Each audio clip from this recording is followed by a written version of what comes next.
বর্তমান সমাজে দেখেন অনেক লোক আছে যে টুপি জুব্বা লাগায় রাখছে, সমাজে সে পরিচিত অনেক ভালো মানুষ হিসাবে।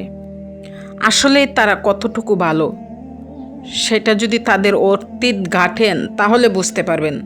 অনেক মেয়েরা আছে দেখবেন পর্দার তাকে সে বোঝাচ্ছে, হাত মোজা পাও মোজা লাগাইয়া বোরকা গায়ে দিয়ে চলাফেরা করতেছে, সে বুঝাইতেছে সে ইসলামের ধর্মে আসছে।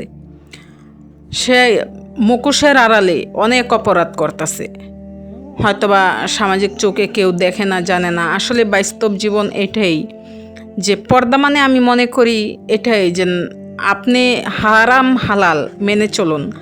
যে ব্যক্তি হারাম হালাল মেনে চলবে, যে ব্যক্তি অপরের বদনাম না বলবে, অপরকে ভালো দৃষ্টিতে দেখবে, যে ব্যক্তি নিজে ন্যাক পথে চলার চেষ্টা করবে, সেই ব্যক্তি এমনিতেই পর্দায় থাকবে।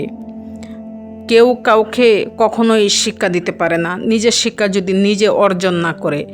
মানুষ নিজে একজন স্কুলে যখন ছাত্র যায়, সে হয়তো বা ছাত্রকে স্কুলের মাস্টারে লেখাপড়া শিখাইতে পারবে, কিন্তু শিখতে হবে ছাত্রটাই। একজন ভালো মানুষ পরিচিত হন নিজের থেকেই। আপনি যদি ইসলামের বিষয় মেনে চলেন, 5 ওয়াক্ত নামাজ, হারাম হালাল মেনে চলেন, তাহলে দেখবেন দিন শেষে আপনি নিজেই হেদায়েতের পথে চলে গেছেন। আসলে পোশাকটা হচ্ছে সামাজিক একটা পরিচিত।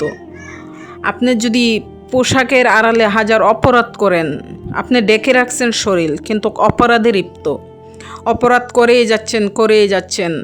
আর আপনি মানুষের সামনে দেখাইতেছেন আপনি খুব ভালো মানুষ, আপনার মতো ভালো মানুষ নাই।